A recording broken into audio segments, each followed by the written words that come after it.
G'day folks, and welcome to this review of my gaming table. This is where I do most of my solo gaming. When I'm playing versus an opponent, we sit at the kitchen table, but this is mainly for me. I can either sit on the couch or I often just sit on the floor and I can just sit and play. This was designed a couple of years ago specifically to play some monster large war games. Specifically, the La Bataille series of games. Now, I was looking at La Bataille, I think I'd read the rules and I was really hoping to get into it, but I didn't have the space. So I designed this specifically to fit 4 of those La Bataille maps that come in the likes of La Bataille de Dresde, La Moskva, Le Mont Saint-Jean, and others with those 4 big maps. And they fit very nicely in the interior. To give you some idea of how big this is, it is 217 centimeters long by about 149 centimeters wide. In inches, that's about 85.5 inches by about 58.5 inches. So it's a big table. You'll notice it's just coffee table size, so it's pretty short, designed again for this room. I can, however, if I ever want to, modify the legs to raise it and make it a big dining table. But it's pretty big for both a coffee table and a dining table. It's really specifically being designed for gaming. Now, the interior dimensions are important. It is 190 centimeters long by about 121.5 centimeters wide. In inches, that's about 75 inches by 48 inches. So being 48 inches, it nicely fits those sort of 24 by 32 inch maps, I think they are. But as you can see here, what I often tend to do is set up one game at one side and another game at the other. I can kind of switch between the two just depending on how I'm feeling. At present, I have 2 games just set up. This is Intermediate Scenario 4 from The Greatest Day out on the right, and this is Scenario 5 from Operation Mercury. This is actually the second time I've set this up to go through it again. But yeah, I can kind of shift to either end of the table. There's also potential for a third game to be set up in the middle. This is I often sit right here and do counter clipping. Kind of in this area between the games, just with the TV or music on in the background. The surface, let me zoom in and show you what's kind of up close. Okay, so this is like a neoprene, they call it like shark mat. Some people refer to it as wetsuit material. It's something very similar to wetsuit material. It's sort of, you can spill drinks on it, I think. I haven't tested it out. It, more importantly, has this nice spongy texture. I don't know if you can really quite see that. It is partially glued on. I haven't glued the whole surface. I did sort of strips of glue. So you can see it moves a little bit, gives it a bit of give, which is no problem at all. But the important thing is it's really easy to pick up counters. This is just a great texture for gaming on. If you're ever thinking about coating something, I think it's called neoprene shark matting. This was super cheap at what we call Spotlight in Australia. It's like a kind of homewares shop. I got a huge roll over 2 meters for a couple of dollars. And people I know can pay a lot of money for this. But look around for, I think it was like 1.8 meters wide and maybe a 2 meter roll for just a couple of dollars.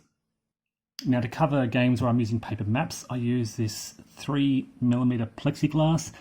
This was perfect. I haven't had to cut this down to dimensions at all. It came almost the exact width of the table. What's that, about 129? I think it was 128 or so. And they are about 26 inches wide, which means that 3 of these fit across the kind of length of the table width-wise. So I've just placed one over the top here. I'm not going to lay it down, but you can see how it is almost perfect. There's about a centimetre of give in here. And basically I can fold this up and slide it in, as I've done with this one here and there's one over there, to fit. So there's one on the left here, there's one on the right, and there's this width in the middle for this third one when I'm doing a large map again, like La Bataille de Mont Saint-Jean or so forth. Now I have this runner along the sort of the length, one on the left, one on the right, and this is basically my shelf upon which I can place boards. So the games can stay set up. You can see it's quite deep, so I can keep, for example, the chip draw bowls set up here. I don't have to move them. If I'm playing with miniatures, sometimes I need to lay down, but I rarely play with miniatures. And what can happen is, I'll show you in a moment, I can place these boards over the top so that it looks like a kind of normal monster size coffee table. Let me show you how that works. Okay, so with the game all set up, I can just take these boards and slot them in like that. This has been, I guess, the most disappointing aesthetic feature. I was trying to get like a Tasmanian oak board to match. All I could find of the thickness I wanted was pine kind of boarding linked together like this.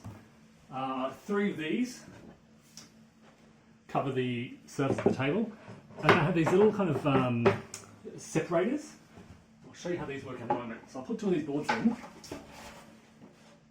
and you can see it kind of, apart from this area here, it looks kind of like a normal, quite large coffee table.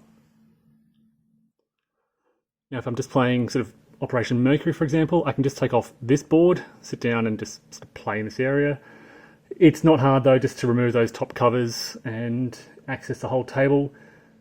Most of the time I'll have them all off. If sort of people come around and we're using this area, I can throw the boards on.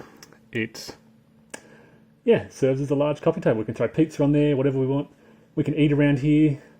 There are, of course, drink holders around that side.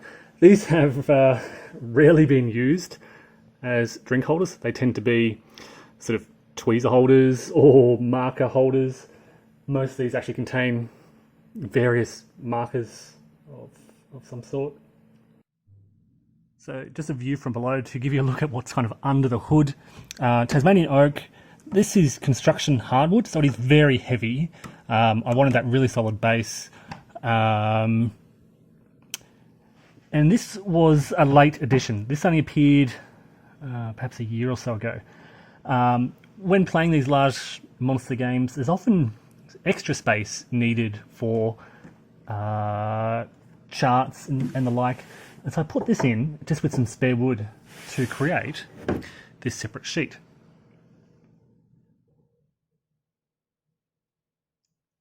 So this basically slides out from here. I can have setup sheets here, and I can just slide it away like so. So it's out of the way, it can't be knocked, but it's quite a large space under the table there for those charts.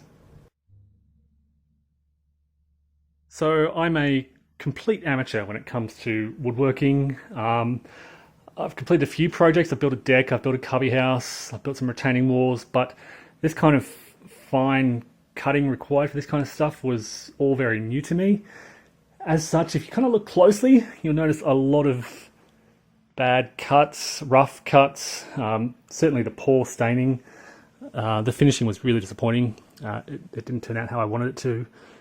You can see the putty in all these holes. I was trying to match the colour of that Tasmanian oak, which didn't happen. It weighs a ton. We needed 4 people to move it from the shed into this lounge room, and I don't want to move it again. I think it's going to stay here for a long time. Now, the biggest cost involved was getting this Tasmanian oak around the outside. Honestly, if I was doing it again, I would just use something cheaper like pine. Yeah, the Tasmanian oak looks nice, but because of my poor finishing, poor staining and so forth, it's a lot of money spent just for that, and I think you could get a similar kind of colour effect from a nice stain on pine or some cheaper wood, basically. So the biggest cost here was my choice of wood, and because I didn't use it very well, it was probably money wasted, it's fair to say. You can make something like this for much cheaper. Basic structure, there's plywood on top. The neoprene I mentioned is very cheap. Plexiglass was a couple of dollars a sheet. I can't recall exactly how much, but it's like $5, I think, $6 for these sort of sheets of we call them perspex in Australia, plexiglass, from Bunnings hardware store. Nails are cheap. I had the drill, so I didn't have to sort of buy stuff like that and the saw and everything. These are the cup holders, marine cup holders. They're specifically designed for boats, but they cut a hole in the timber, throw them in. They serve this purpose quite nicely. For counter holders and tweezers, as I said, less so for drinks.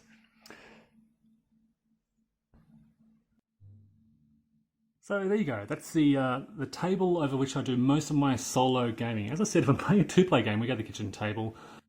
Often what will happen is if I've got sort of a big map or like two games set up like this and I just want to break them and want to play something lighter, I can throw those boards over the top and play sort of a quick war game, DJ dice in magnificent style, the likes on those pine boards. Some sort of this is good for games that just can be played in one session, a couple of minutes or a couple of hours. So there you have it. That is my gaming table, the table upon which I do most of my solo gaming.